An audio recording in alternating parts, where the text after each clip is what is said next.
Hello friends, most of the உடம்புக்கு ஹெல்த்தியான recipes எதுவுமே நமக்கு டேஸ்ட் வைஸாக பிடிக்காது. பட் உடம்புக்கு ஹெல்த்தியான ரெசிபியை நமக்கு பிடிச்ச டேஸ்ட்டில் எப்படி செய்யலாம் அப்படிங்கிறதான் இந்த வீடியோவில் பார்க்க போகிறோம். ப்ரக்கோலி எக் பொரியல் எப்படி செய்கிறது அப்படின்னு பார்க்க போகிறோம். வாங்க பார்க்கலாம். இது போன்ற அருமையான ரெசிபிகளை தெரிஞ்சுக்க அம்மா சமையலறை சேனலை சப்ஸ்கிரைப் பண்ணுங்கள். அப்படியே அந்த பெல் ஐக்கானையும் கிளிக் பண்ணுங்கள். தேவையான பொருட்கள் என்னென்னு பார்த்துறதான். ப்ரக்கோலி 1/2 கிலோ எடுத்திருக்கேன். முட்டை 4 எடுத்திருக்கேன். பெரிய வெங்காயம் 1 ஸ்லைஸாக அரைஞ்சி வச்சுருக்கேன். தக்காளி மீடியம் சைஸ் 2 அதையும் கட் பண்ணி எடுத்திருக்கேன். பச்சை மிளகாய் 3, வரமிளகாய் 1 எடுத்துக்கலாம். இதோட இஞ்சி பூண்டு பேஸ்ட் 1/2 டீஸ்பூன், கருவேப்பிலை கொஞ்சமாக எடுத்துக்கலாம். இதோட உப்பு தேவையான அளவுக்கு எடுத்துக்கலாம். இப்போது அடுப்பில் வானிலையை வச்சு வானிலை தண்ணி இல்லாமல் நல்லா சூடானதும் அதில் ஆயில் 5 டீஸ்பூன் சேர்த்திக்க போகிறேன். சேர்த்திட்டு 1/2 டீஸ்பூன் கடுகு சேர்த்திக்கலாம். கடுகு எண்ணெயில் நல்லா பொரிஞ்சு வரணும். பொரிஞ்சு வந்ததுமே கருவேப்பிலை எடுத்து வச்சுருக்கோம் இல்லையா, அதை சேர்த்திக்கலாம். கருவேப்பிலையும் எண்ணெயில் நல்லா பொரிஞ்சு வரணும். இதோட வரமிளகாய் 2 எடுத்து வச்சோம், அதையும் பச்சை மிளகாய் 3 அதையும் சேர்த்திக்கலாம். இப்போது ஒரு பெரிய வெங்காயம் ஸ்லைஸாக கட் பண்ணி எடுத்து வச்சிடலாம், அதையும் சேர்த்திக்கலாம். வெங்காயம் நல்லா பொன்னிறமாக வர வரைக்கும் வதக்க போகிறோம். வெங்காயத்தோட நிறம் மாறி வரணும்.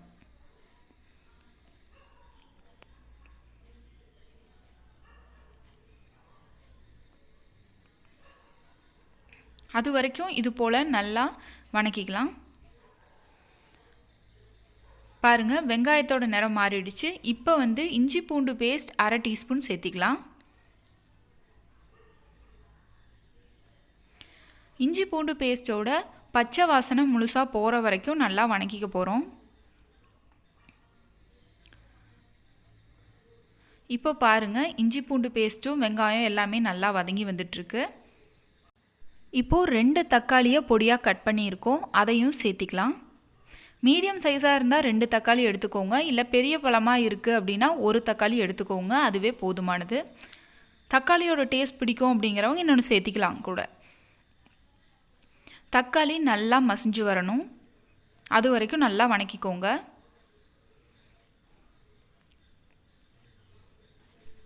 மோஸ்ட்லி தக்காளி வணங்குறதுக்கு கொஞ்சமாக உப்பு சேர்த்து வணக்குனீங்க அப்படின்னா சீக்கிரமாக வணங்கிடும். பட் நான் இங்கே அது எதுவுமே சேர்த்தலை, அப்படியே தான் வணக்க போகிறேன். தக்காளி நல்லா மசிஞ்சு வரணும்.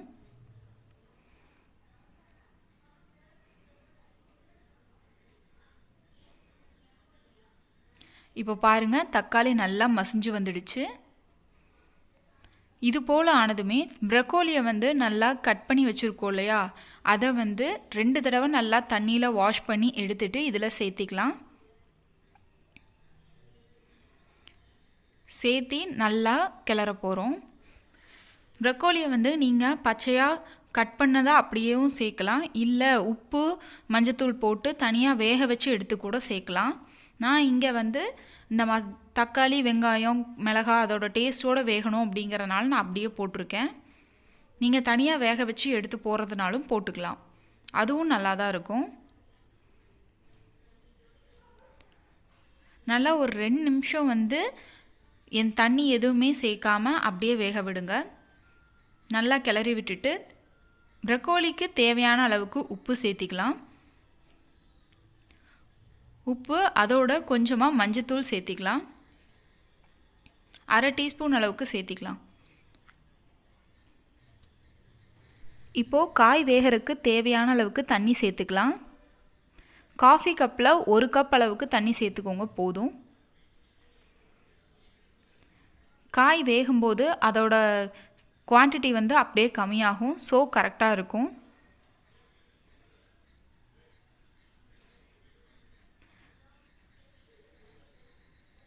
பாருங்கள், தண்ணி சூடாகி நல்லா கொதிச்சு வருது. இந்த தண்ணியிலேயே தண்ணி நல்லா ட்ரை ஆகிற வரைக்கும் ப்ரக்கோலி வேகணும். இங்கே நான் வேறு எந்த மசாலாவுமே யூஸ் பண்ணல, வெறும் பச்சை மிளகா வரமிளகாலேயே தான் வேக வைக்க போகிறேன். மசாலாஸ் மோஸ்ட்லி சேர்க்கும்போது பார்த்தீங்கன்னா காயோட ஒரிஜினல் டேஸ்ட்டே நமக்கு வந்து தெரியாமல் போயிடும். பாருங்கள், தண்ணி லைட்டாக சுண்ட ஆரம்பிச்சிருச்சு. இப்போ பாருங்கள், தண்ணி ஆல்மோஸ்ட் ஒரு 5 நிமிஷம் பக்கம் வெந்திருக்கு. தண்ணி நல்லாவே ட்ரை ஆகி வந்திருக்கு. இந்த மிச்சம் இருக்க தண்ணியுமே பார்த்திங்கன்னா நல்லா ட்ரை ஆகணும், அது வரைக்கும் வணக்கிக்கலாம்.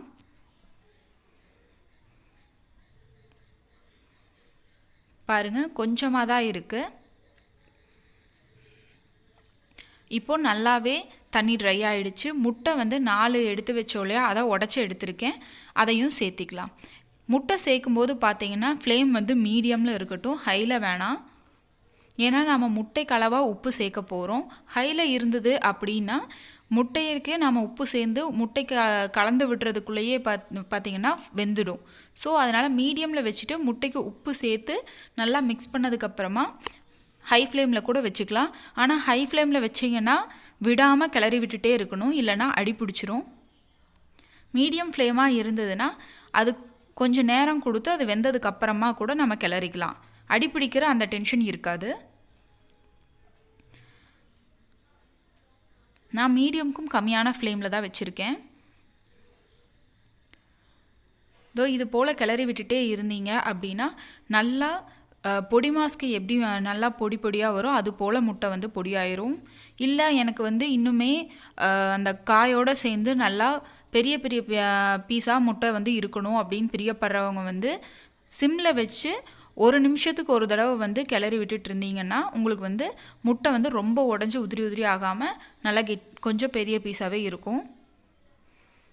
இது போல் நல்லா பண்ணும்போது பார்த்தீங்கன்னா முட்டை வந்து காயோட நல்லாவே ஜெல்லாயிடும்.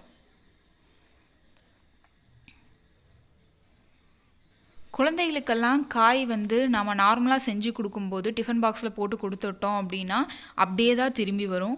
இது போல் முட்டை போட்டு செஞ்சு கொடுத்தீங்க அப்படின்னா டிஃபனும் வரும்போது காலியாக வரும், குழந்தைகளுக்கும் தேவையான சத்து முழுசாக கிடைக்கும். இதே போல் முருங்கைக்கீரையில் முட்டை போட்டு பொரியல் செஞ்சு வீடியோ அப்லோட் பண்ணியிருக்கேன், அதையும் பாருங்கள். முருங்கைக்கீரை லைட்டாக கசப்புத்தன்மையோடு இருக்கும், அதை சாப்பிட மாட்டேன்னு சொல்கிற குழந்தைகள் கூட இதை சாப்பிடுவாங்க. அது போல் ரெடி பண்ணியிருக்கு, அதுவும் டேஸ்ட்டாக இருக்கும். அந்த ரெசிபியோட லிங்க்கும் கீழே கொடுக்குறேன், ட்ரை பண்ணி பாருங்கள். முட்டையோட அந்த பதம் வந்து ஃபுல்லாக ட்ரை ஆகிற அளவுக்கு நல்லா வணக்கி எடுத்துக்கலாம். பாருங்கள், இப்போ நல்லாவே ட்ரை ஆகிடுச்சு, சூப்பராக ரெடி ஆகிடுச்சு. இப்போது இந்த சூப்பரான ரெசிபியை வந்து உங்கள் வீட்டில் கண்டிப்பாக ட்ரை பண்ணி பாருங்கள். செஞ்சு சாப்பிட்டு பார்த்து எப்படி இருக்குது அப்படின்னு சொல்லுங்கள். இந்த வீடியோவை லைக் பண்ணுங்கள், மறக்காமல் நம்ம சேனலை சப்ஸ்கிரைப் பண்ணுங்கள். அப்போ தான் இது போல் சூப்பரான அண்ட் ஹெல்த்தியான ரெசிபிஸ் எல்லாம் உங்கள் வீடு தேடி வரும். தேங்க்யூ.